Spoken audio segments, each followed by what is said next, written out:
अस्सलाम वालेकुम। आज हम देखेंगे असेंबली लैंग्वेज के स्ट्रक्चर को देखेंगे और एक असेंबली लैंग्वेज को देखेंगे कि इसमें स्ट्रक्चर में हम जो कीवर्ड्स लिख रहे होते हैं उनके पीछे बाकायदा मतलब क्या मतलब किस वजह से लिख रहे होते हैं। और एक सिंपल सा प्रोग्राम लेके चलेंगे एक कैरेक्टर प्रिंट करने का।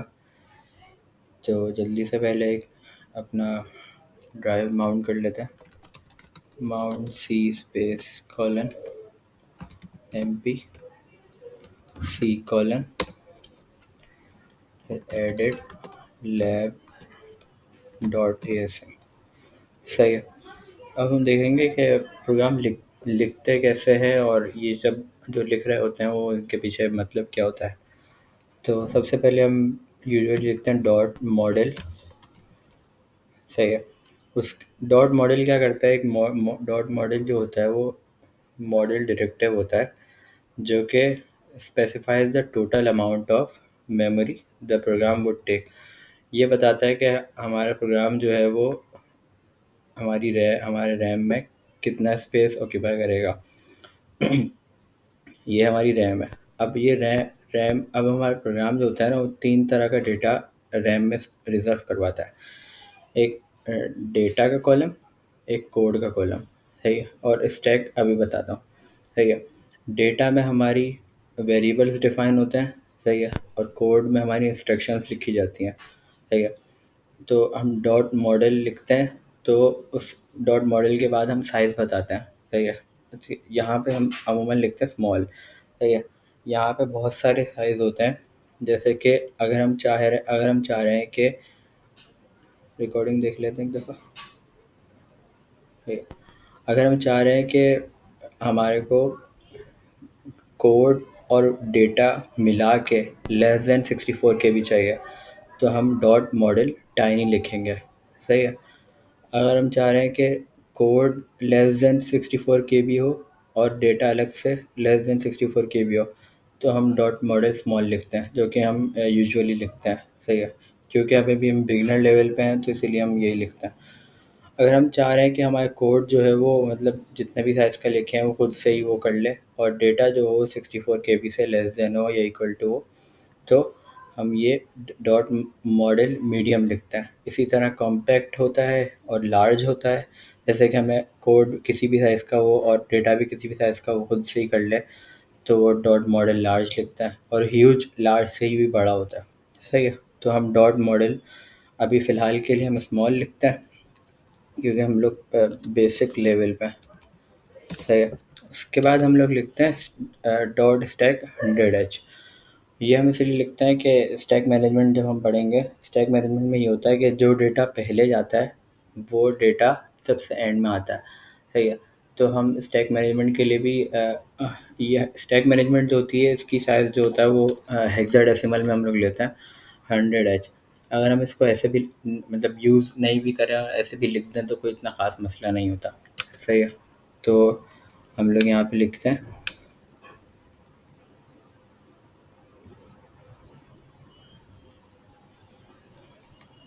Dot stack 100H।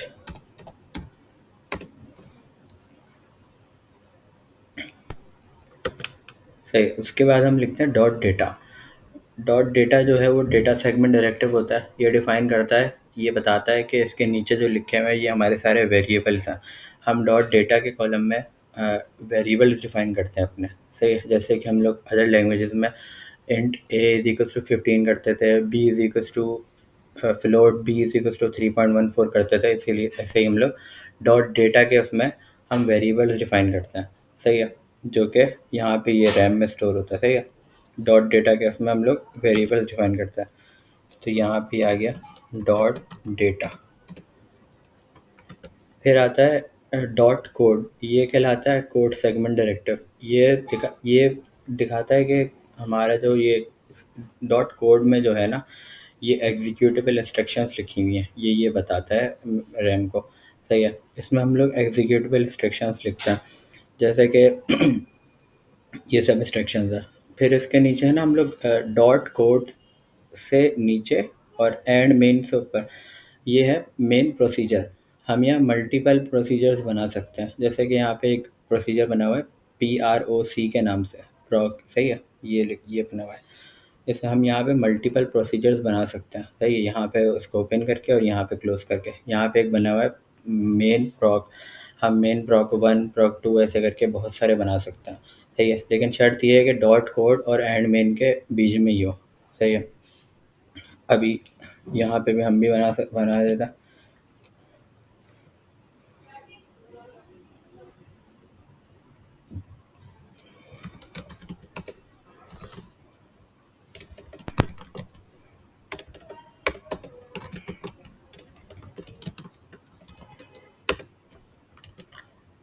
सही है। अब हम लोग अब हम अपनी पहली इंस्ट्रक्शन लिखने जा रहे हैं, मूव DL। मूव क्या है, एक बिल्ट इन कीवर्ड है, सही है। और DL जो है वो हमारा डेटा रजिस्टर है, सही है। और उसमें क्या लिखा हुआ है, ये जो होती है ना, मूव के बाद हम लोग अमूमन दो चीज़ें लिखते हैं कॉमा के साथ, दो ऑपरेंड होता है, सही है। इसमें जो पहला ऑपरेंड जो होता है ना, वो होता है डेस्टिनेशन, सही है। और दूसरा ऑपरेंड जो होता है वो होता है सोर्स, सही है। अभी हम यहाँ पे क्या कह रहे हैं, मूव कर दो DL, मतलब डेस्टिनेशन हमारा क्या है, डेटा रजिस्टर, सही है। इसने बोला कि डेटा रजिस्टर में करेक्टर A को मूव कर दो, सही है। ये है हमारा सोर्स जिसमें A पड़ा हुआ है, और ये हमारा डेस्टिनेशन है जिसमें डेटा रजिस्टर है। तो इसने क्या बोला, करेक्टर A को डेटा रजिस्टर में मूव कर दो, सही है। तो हम यहाँ पे ये लिख देते हैं,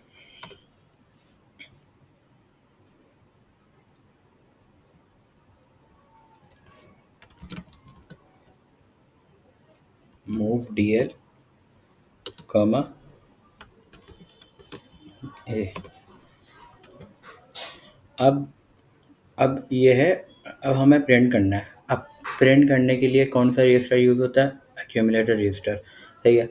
अब एक्यूमुलेटर रजिस्टर हमने यहाँ लिखा, उसके बाद आप सोच रहे होंगे यहाँ पे 2 क्यों लिखा हुआ।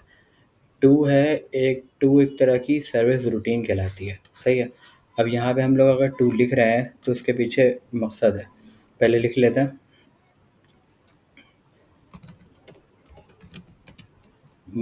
मूव AH कॉमा 02H, सही है। इसके अंदर इसके पीछे मकसद क्या है कि ये एक तरह के सर्विस रूटीन है, मतलब बिल्ट इन कीवर्ड है, ऐसा कह लें। क्योंकि अगर AH के आगे अगर हमने 1 लिखा तो एक्यूमुलेटर रजिस्टर, ये एक्यूमुलेटर रजिस्टर को बताता है कि उसको क्या करना है। अगर AH के आगे हमने, एक्यूमुलेटर रजिस्टर के आगे हमने 1 लिखा तो वो समझेगा कि एक करेक्टर इनपुट लेना है, ठीक है। अगर वो उसके आगे हम लोग 2 लिखते हैं तो वो समझता है कि या तो आउटपुट करना है या प्रिंट करना है एक सिंगल करेक्टर, सही है। इसी तरह 8 और 9 होता है। 8 में हम वो समझता है कि एक करेक्टर इनपुट लेना है, 9 में वो समझ जाता है कि प्रिंट कलेक्शन ऑफ करेक्टर्स, उसको मतलब कि एक स्ट्रिंग आने वाली है, वो इनपुट वो प्रिंट करनी है, सही है। तो एक तरह से ये सर्विस रूटीन है, मतलब एक प्री डिफाइंड है, सही है। तो हम यहाँ पे लिखा हमने मूव AH कॉमा 02H। फिर आता है इंटरप्ट, सही है। इंटरप्ट क्या करते हैं, इंटरप्ट में हम लोग, इंटरप्ट इसलिए यूज़ होता है, ये हार्डवेयर को बताता है कि भाई सब छोड़ के पहले ये जो करेक्टर आ रहा है इसको प्रिंट करो, सही है। इसीलिए हम लोग इंटरप्ट लगाते हैं। इंटरप्ट 21H क्यों लिखा है, 21H टेक्स्ट हैंडलिंग के लिए काम आता है, और 10H जो है वो वीडियो और ग्राफिक्स के लिए काम आता है, सही है। तो अभी हम लोग यहाँ पे लिख देते हैं,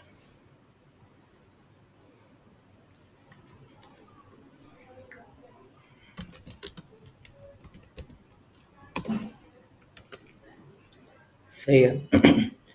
अब उसके बाद ये जो है ना, move AH comma 4CH program को एग्जिट करने के लिए काम आता है, सही है। अब जैसे कि यहाँ पे लिखा हुआ है मूव AH कॉमा 4CH। अब एक्यूमुलेटर रजिस्टर ने प्रिंट तो करा दिया, अब उसको बताना भी तो है एक्यूमुलेटर रजिस्टर को कि वो बाहर आ जाए, एग्जिट हो जाए। तो इसीलिए हम लोग 4CH यूज़ करते हैं ताकि एग्जिट हो। मूव AH कॉमा 4CH, सही है। उसके बाद वापस इंटरप्ट लगाते हैं, उसके बाद ये जो हमने प्रोसीजर हमने यहाँ स्टार्ट किया था, ये प्रोसीजर बंद होता है और उसके बाद हमारा ये एंड मेन, ठीक है, ये दोनों लाइन लिखते हैं, उसके बाद और तरह से समझते हैं।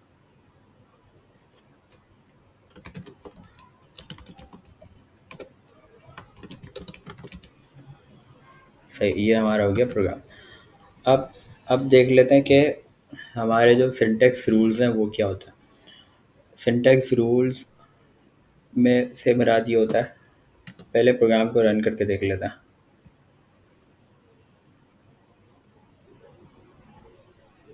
ये सेव, फिर एग्जिट। अब ये जैसा आपको पता होगा, मैसम लैब डॉट ASM, फिर उसके बाद सेमीकोलन, सही है। उसके बाद हमने लिखा link lab dot OBJ semicolon, उसके बाद हमने लिखा लैब डॉट EXE, सही है। तो इस तरह हमारा ये सिंगल करेक्टर जो कि हमारा कैपिटल A था वो प्रिंट हो गया, सही है। प्रोग्राम सक्सेसफुली एग्जीक्यूट हो गया। अब हम देखते हैं कि सिंटेक्स रूल्स क्या थे हमारे। पहला सिंटेक्स रूल ये है कि space after op code. Op code क्या होता है? Operational code. ऑपरेशनल कोड के बाद स्पेस होना चाहिए, जैसे कि यहाँ पे लिखा हुआ मूव स्पेस DL, सही है। तो इन दोनों के बीच में स्पेस होना चाहिए, अगर नहीं होगा तो ये एक ही टर्म के रहेगी, सही है। ये पहला सिंटेक्स रूल है। दूसरा सिंटेक्स रूल ये है कि one operand must be general purpose register, सही है। इसमें ये लिखा हुआ है, जैसे कि मैं बताया था कि ये जो है ये डेस्टिनेशन होता है और ये अपना सोर्स होता है, ठीक है। अब यहाँ पे जो लिखा हुआ है ना, ये इनवैलिड सिंटेक्स है, और यहाँ पे जो लिखे हुए हैं ये है वैलिड सिंटेक्स। यहाँ पे जो लिखे हुए हैं वैलिड सिंटेक्स, सही है। अब यहाँ पे क्या लिखा हुआ है? अच्छा, एक बात और, इसमें डेस्टिनेशन हमेशा जनरल पर्पस रजिस्टर होना चाहिए। यहाँ पे लिखा हुआ one operand must be general purpose register, लेकिन अगर इसको और सही तरीके से बोलें तो ये है कि डेस्टिनेशन जो है ना, जो पहला ये जो है ये हमेशा जनरल पर्पस रजिस्टर होने चाहिए, सही है। यहाँ पे देखें जनरल पर्पस रजिस्टर है। अब पहले वाले को देखते हैं। यहाँ पे क्या था? डेस्टिनेशन में इन्होंने क्या किया था? वैल्यू दी हुई थी जो कि गलत है, सही है, इसीलिए इसको क्रॉस किया हुआ है। यहाँ पे भी हार्ड कोडेड वैल्यू दी हुई थी जो कि गलत है, सही है। ये क्यों गलत है? ये इसलिए गलत है क्योंकि ये है अपना 8 बिट का रजिस्टर, सही है, और ये है AX जो कि 16 बिट का रजिस्टर है, इसीलिए ये गलत है। ये आपस में एक दूसरे के मतलब सेम साइज़ के होने चाहिए, सही है। ये आगे हम पढ़ेंगे। बाकी ये सही है क्योंकि इसमें डेस्टिनेशन में जनरल पर्पस रजिस्टर है, सही है। ये जो है ये भी सेम साइज़ के हैं, इसीलिए ये भी वैलिड है, सही है, इसीलिए वो सब वैलिड है। अब तीसरा हमारे पास क्या है? One operand must be of safe size, ये हमने पढ़ लिया कि एक साइज के होने चाहिए। और कॉमा बिटवीन ऑपरेंड्स, ये भी पढ़ लिया हमने कि कॉमा होने चाहिए। ये DL, ये जो ऑपरेंड्स हैं दोनों, इन दोनों के बीच में कॉमा होना चाहिए, तो ये कॉमा भी देख लिया हमने, सही है।